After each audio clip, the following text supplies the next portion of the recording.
기뻐하고 즐거워하여라.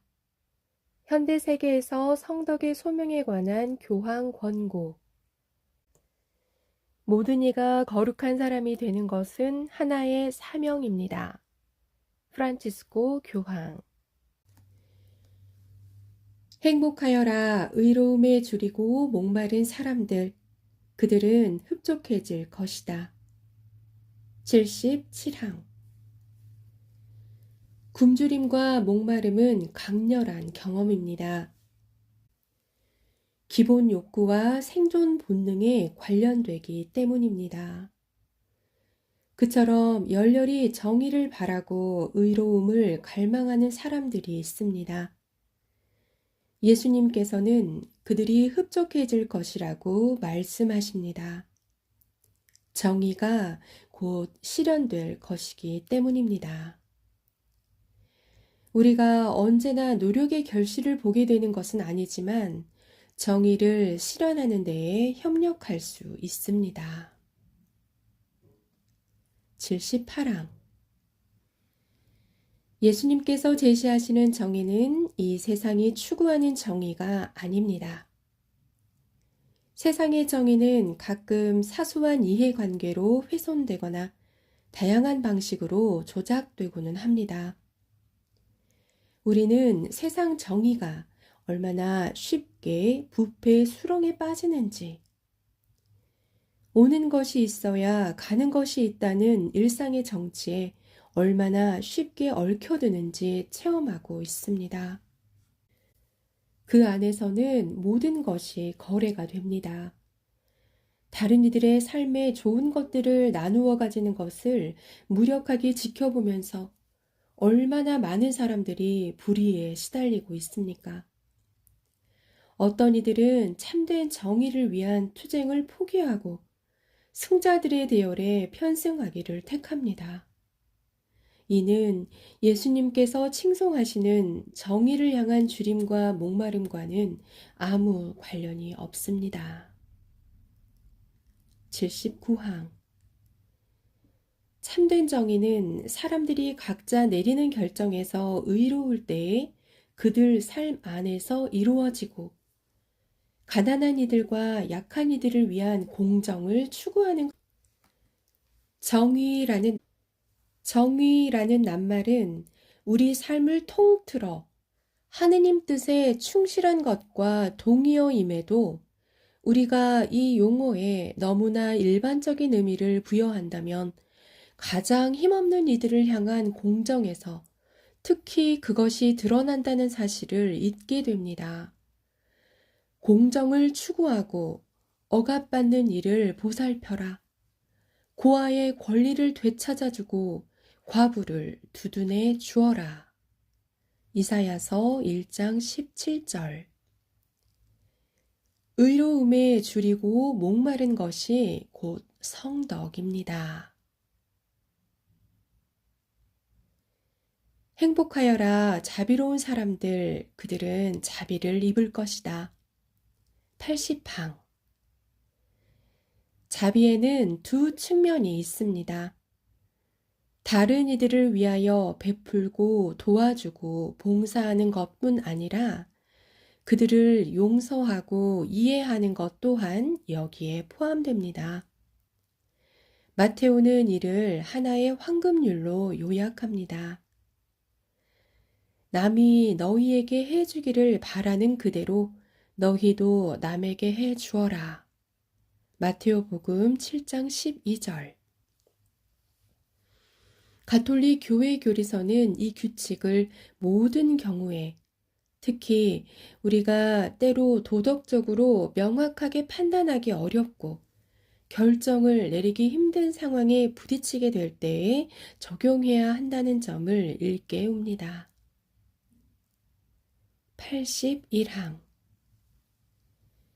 베푸는 것과 용서하는 것은 넘쳐 흐르게 베풀어 주시고 용서해 주시는 하느님의 완전하심을 조금이나마 우리 삶에서 재현하는 것을 의미합니다. 이러한 이유로 너희도 완전한 사람이 되어라 마테오복음 5장 48절에서 하신 말씀 대신에 다음과 같은 말씀을 루카 복음서에서 볼 수 있습니다. 너희 아버지께서 자비하신 것처럼 너희도 자비로운 사람이 되어라. 남을 심판하지 마라. 그러면 너희도 심판받지 않을 것이다. 남을 단죄하지 마라. 그러면 너희도 단죄받지 않을 것이다.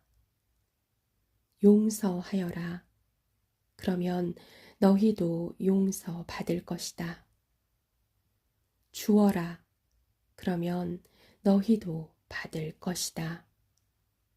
루카복음 6장 36절에서 38절.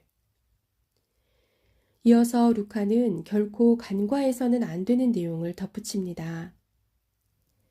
너희가 되지라는 바로 그 되로 너희도 되받을 것이다. 루카복음 6장 38절. 우리가 남을 이해하고 용서하는 데 사용하는 그 되는 우리가 용서받는 데에도 사용될 것입니다. 우리가 베푸는 데 사용하는 그 되로 우리가 하늘나라에서 받을 상이 측량될 것입니다. 우리는 이 점을 잊지 말아야 합니다. 82항. 예수님께서는 행복하여라 안갚음하려는 사람들 하고 말씀하시지 않습니다. 예수님께서는 용서하는 사람들, 77번 마테오복음 18장 22절까지도 용서하는 사람들을 행복하다고 하십니다. 우리는 우리 스스로를 용서받은 이들의 군대라고 생각해야 합니다. 하느님께서는 우리 모두를 가엾이 여기십니다. 주님께 정성되이 다가가 그분 말씀에 귀여겨 듣는다면 우리는 이러한 그분의 꾸짖음을 들을 때가 있을 것입니다. 내가 너에게 자비를 베푸는 것처럼 너도 내 동료에게 자비를 베풀었어야 하지 않느냐. 마테오복음 18장 33절. 자비로운 마음으로 보고 행동하는 것이 곧 성덕입니다. 행복하여라 마음이 깨끗한 사람들, 그들은 하느님을 볼 것이다. 83항.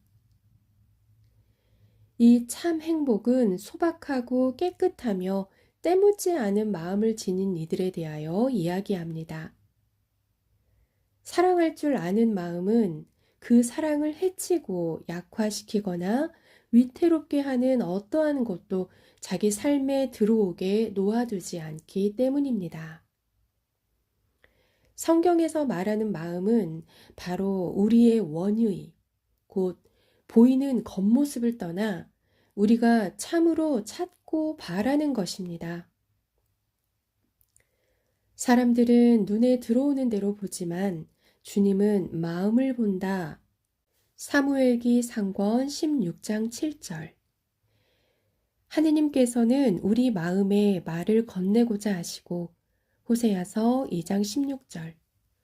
그 마음 안에 당신 법을 넣어주고자 하십니다. 예레미야서 31장 33절. 곧 그분께서는 우리에게 새 마음을 주고자 하시는 것입니다. 에제키엘서 36장 26절. 84항. 무엇보다도 내 마음을 지켜라. 잠언 4장 23절. 거짓으로 더럽혀진 것은 그 무엇도 주님 보시기에 참된 가치를 지니지 못합니다. 주님께서는 거짓을 피해가고 미련한 생각을 꺼려 떠나가 버리십니다. 지혜서 1장 5절. 숨은 일도 보시는 아버지께서는 무엇이 불순하고 불성실한지 그저 거칠애나 피상적인 일뿐인지 알아보십니다. 마테오복음 6장 6절. 아드님 또한 그러하시며 사람 속에 들어있는 것까지 알고 계시는 분이십니다. 요한복음 2장 25절. 85항. 사랑의 행동 없이는 분명 사랑도 없습니다.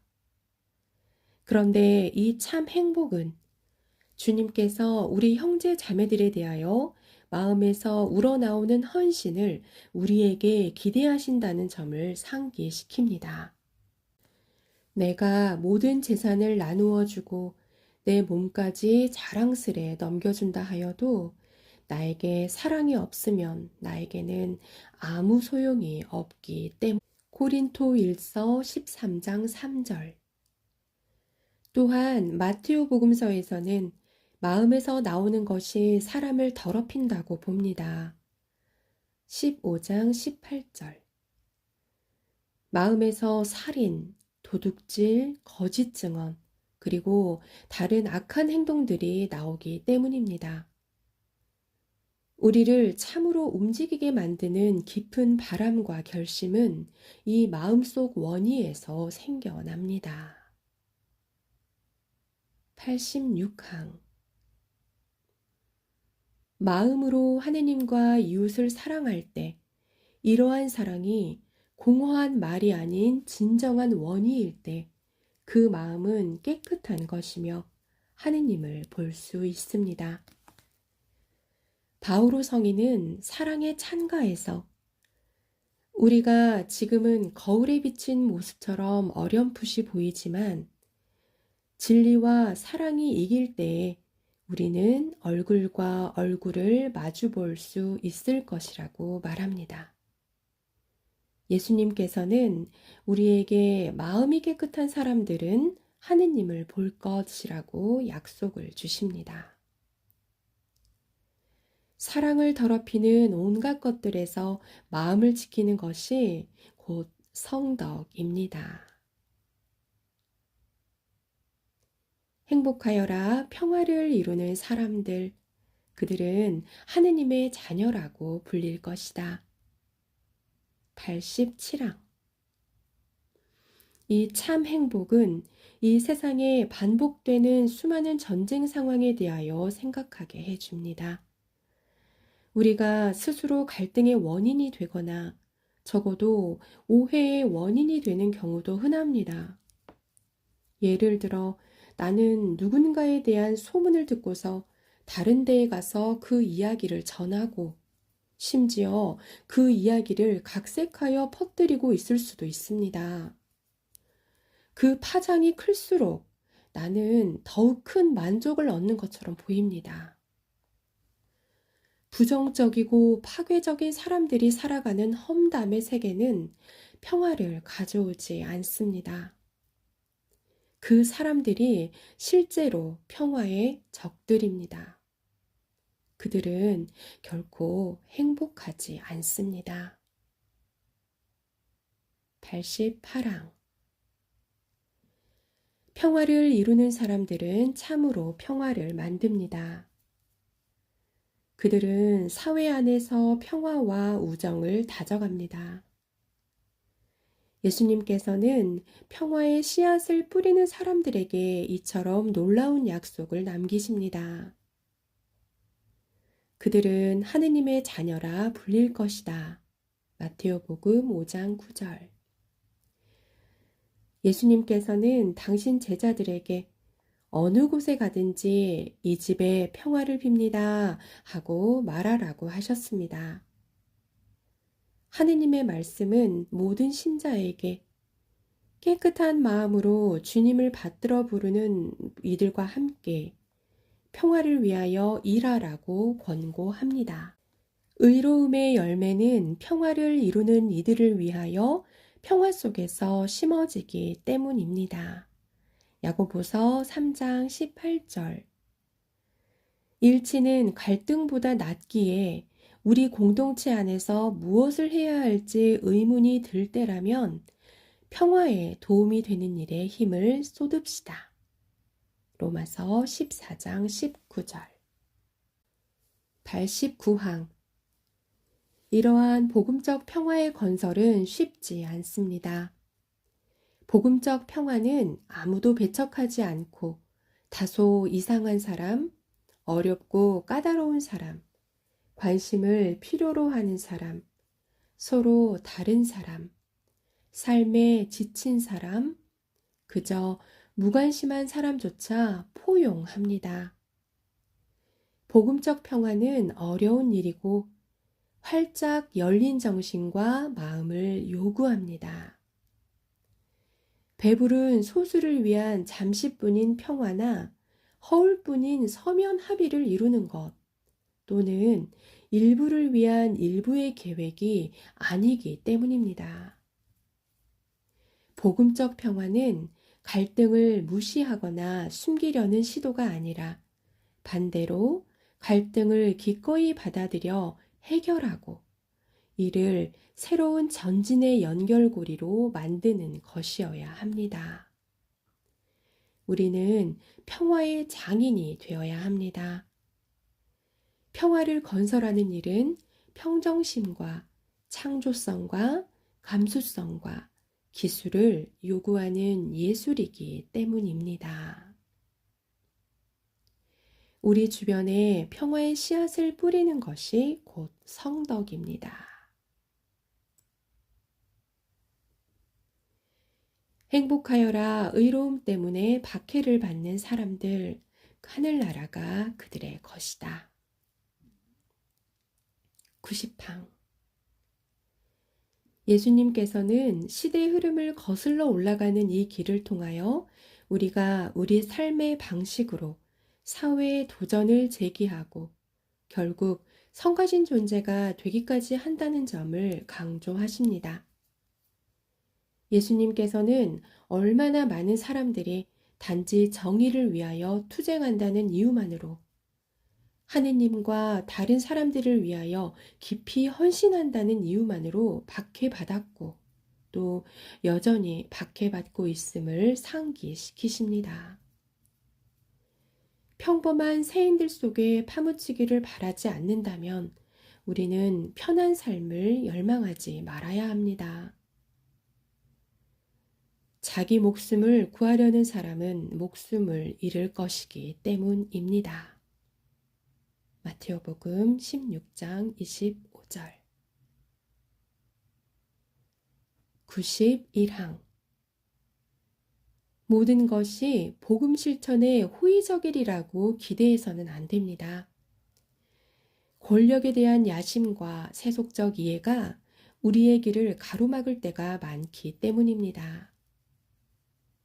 요한 바오로 2세 성인께서는 사회 조직, 생산, 그리고 소비의 형태들이 자기 봉헌의 실현과 인간들 간의 연대의 형성을 더욱 어렵게 만드는 사회는 소외된다고 말씀하셨습니다. 이처럼 소외된 사회에서는 인간과 사회의 진정한 발전에 걸림돌이 되는 정치, 매체, 경제, 문화와 심지어 종교 제도의 틀에 갇혀 참 행복의 실천은 어려운 일이 되고 오명과 의심과 조롱의 대상이 될 수도 있습니다. 92항. 사랑의 계명을 실천하고 정의의 길을 따르면서 우리가 어떤 힘들고 고통스러운 경험을 하더라도 그 십자가는 성장과 성화의 원천입니다. 신약 성경에서 이야기하는 복음을 위하여 견뎌내야 하는 고난은 정확히 박해를 말하는 것임을 기억하십시오. 사도행전 5장 41절 등 참조. 93항. 피할 수 없는 박해에 관하여 이야기해 봅니다. 그러한 박해는 우리가 다른 이들을 부당히 대우하여 좌초하는 것이 아닙니다. 성인들은 그들의 자만과 부정적 성향과 신랄함 때문에 참아주기 힘든 이상하고 비현실적인 사람들이 아닙니다. 그리스도의 사도들은 그렇지 않았습니다. 사도행전에서는 사도들이 일부 권위자들에게서는 괴롭힘과 박해를 겪은 한편 온 백성에게서 호감을 얻었다고 거듭 말하고 있습니다. 사도행전 2장 47절. 94항. 박해는 과거 일이 아닙니다. 수많은 현대 성인들의 경우가 그러하듯 피를 흘림으로써 박해를 당하든 다른 교묘한 수단, 곧 비방과 거짓말로써 박해를 당하든 오늘날에도 우리는 박해를 겪기 때문입니다. 예수님께서는 사람들이 나 때문에 너희를 거슬러 거짓으로 온갖 사악한 말을 하면 너희는 행복하다. 마태오복음 5장 11절 이라고 말씀하십니다. 어떤 경우에 박해는 우리 믿음을 희화화하고 우리를 우스갯거리로 보이게 하려고 시도하는 조롱의 형태를 띠기도 합니다. 우리에게 어려움을 안겨줄지라도 날마다 복음의 길을 받아들이는 것이 곧 성덕입니다. 중대한 기준 95항. 예수님께서는 마테오복음 25장에서 이 행복선언 가운데 하나인 자비로운 사람들은 행복하다는 참 행복에 관하여 부연 설명하십니다.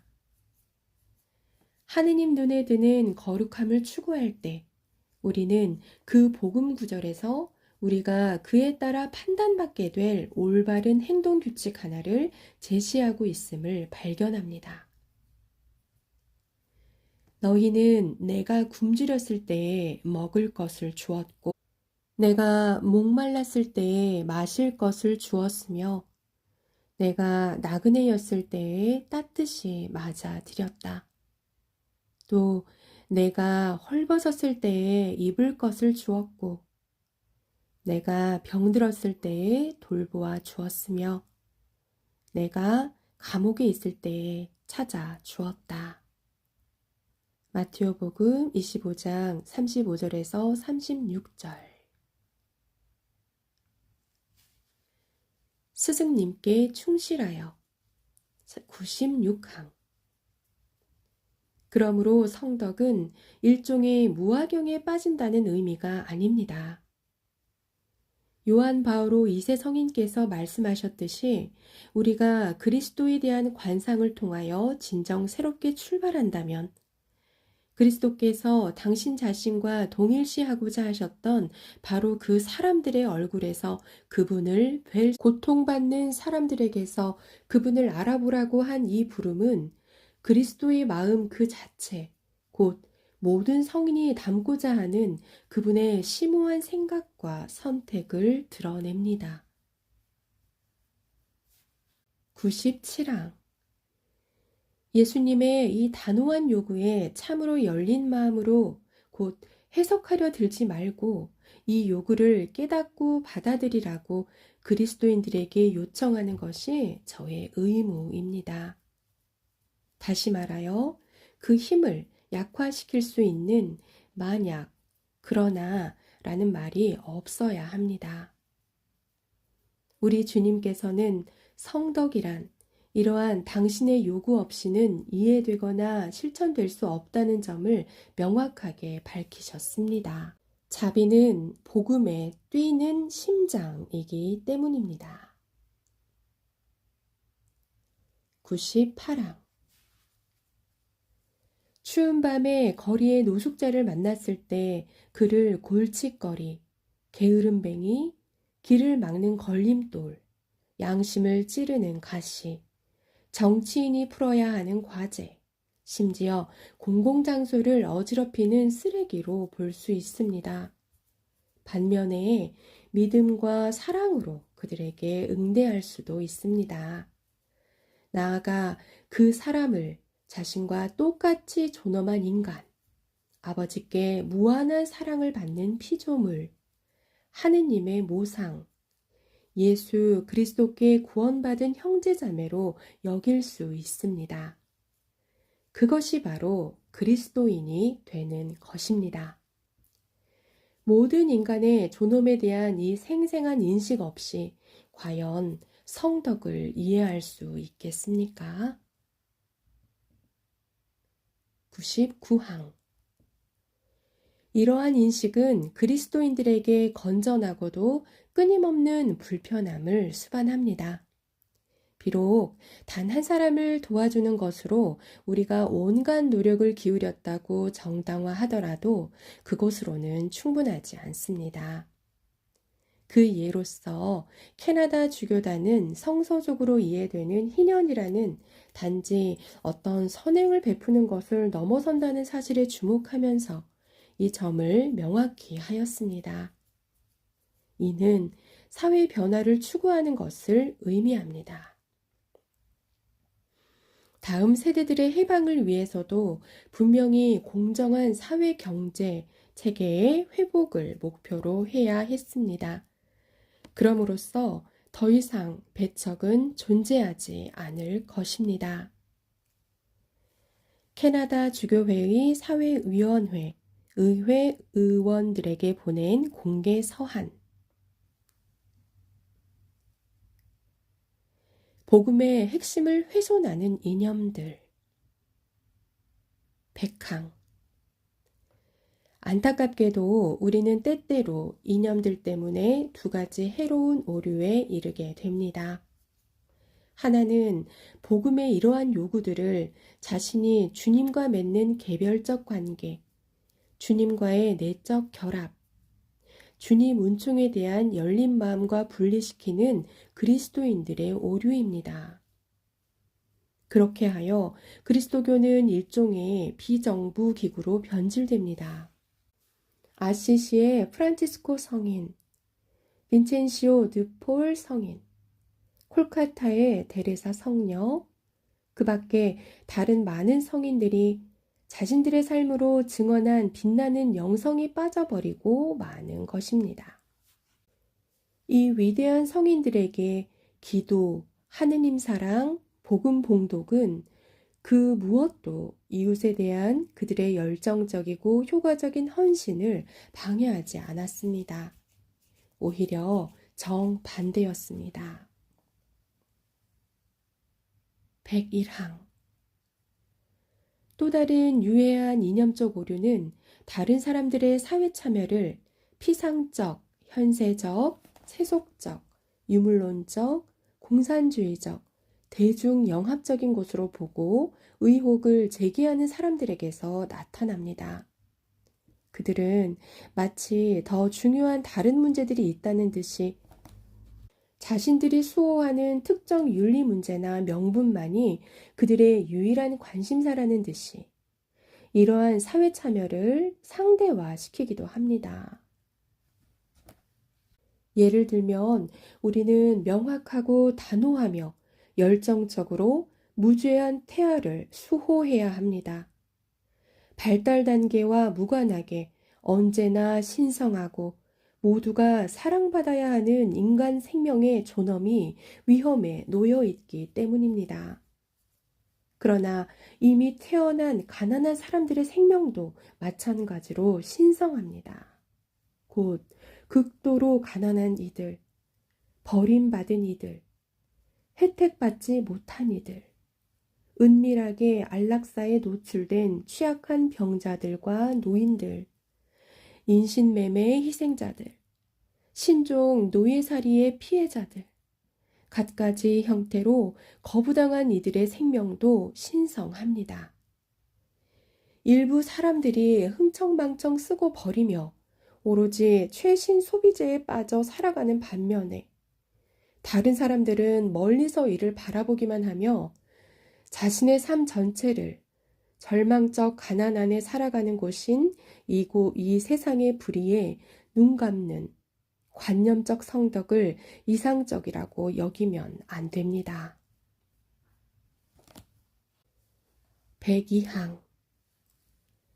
상대주의와 현대세계의 결함들에 비하면 이민의 상황 등은 덜 중요한 문제라는 말을 흔히 듣게 됩니다. 일부 신자들은 중대한 생명윤리 문제들에 비하여 이민 문제를 부차적인 문제로 여깁니다. 자신의 성공만을 염려하는 정치인들이 그렇게 말하는 것은 이해됩니다. 그러나 그리스도인이 그래서는 안 됩니다. 그리스도인에게 막가진 유일한 자세는 자녀들의 미래를 위하여 자기 목숨을 거는 우리 형제자매들의 편에 서는 것입니다. 이것이 바로 예수님께서 우리에게 모든 나그네 안에 계신 당신을 따뜻이 맞아들이라고 말씀하시면서 하신 요청임을 깨달아야 하지 않겠습니까? 베네딕토 성인은 기꺼이 그리하였습니다. 수도 생활을 번잡하게 하는 것일지라도 수도원의 문을 두드리는 모든 손님을 그리스도처럼 따뜻하게 흠숭의 자세로 맞아들였고 가난한 사람들과 순례자들을 각별한 주의를 세심히 기울여 맞이하였습니다. 백사망. 구약 성경의 시각도 비슷합니다. 너희는 이방인을 억압하거나 학대해서는 안 된다. 너희도 이집트 땅에서 이방인이었다. 탈출기 22장 20절. 너희 땅에서 이방인이 너희와 함께 머무를 경우 그를 억압해서는 안 된다. 너희와 함께 머무르는 이방인을 너희 본토인 가운데 한 사람처럼 여겨야 한다. 그를 너 자신처럼 사랑해야 한다. 너희도 이집트 땅에서 이방인이었다. 레위기 19장 34에서 34절. 이것은 일부 교황들이 창안해낸 개념이나 흘려들을 말이 아닙니다. 오늘날에도 우리는 이사야 예언자가 하느님 마음에 드는 일을 하라고 요청하면서 제시한 영적 지혜의 길을 따르라고 부름받습니다. 내 양식을 굶주린 이와 함께 나누고 가련하게 떠도는 이들을 내 집에 맞아들이는 것, 헐벗은 사람을 보면 덮어주고 내 혈육을 피하여 숨지 않는 것이 아니겠느냐. 그리하면 너의 빛이 새벽빛처럼 터져 나오리라. 이사야서 58장 7에서 8절. 하느님께서 마음에 들어 하시는 예배. 백사항. 예배와 기도를 통해서만 또는 단지 특정한 윤리규범을 준수함으로써만 하느님께 영광을 드린다고 생각할 수 있습니다. 우리가 하느님과 맺는 관계가 으뜸이 되는 것은 맞지만 우리의 삶을 판단하는 기준은 무엇보다도 우리가 남에게 해준 것임을 잊어서는 안 됩니다. 날마다 사랑으로 자신을 내어주도록 북돋워주는 기도는 무엇보다 값집니다.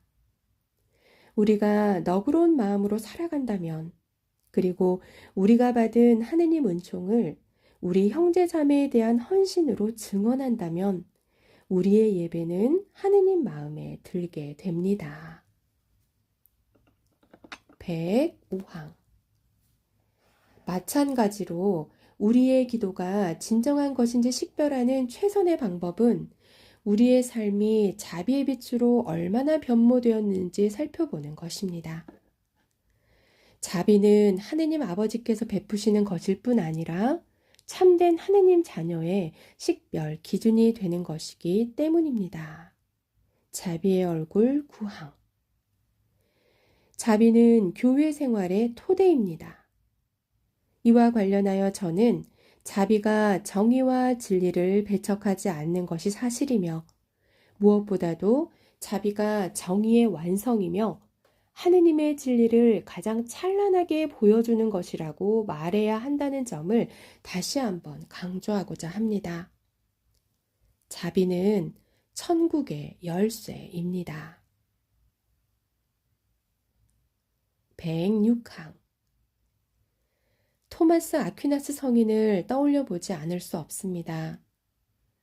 토마스 아퀴나스 성인은 우리의 행동 가운데 어떤 것이 가장 고결한지, 외적 활동 가운데 어떤 것이 하느님 사랑을 가장 잘 보여주는지 묻고, 그것은 우리 이웃을 향한 자비의 활동이라고 주저없이 대답하였습니다.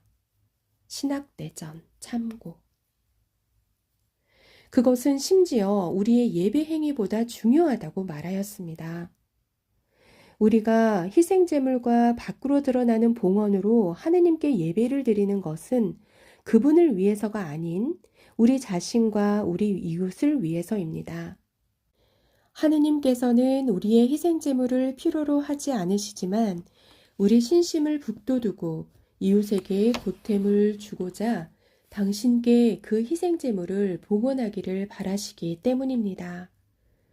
그러므로 다른 이들을 비참에서 구하는 자비야말로 하느님께서 더욱 기꺼이 받으시는 희생제물이 되는 것이고 우리 이웃의 행복에 더욱 직접적으로 이바지하는 것입니다. 107항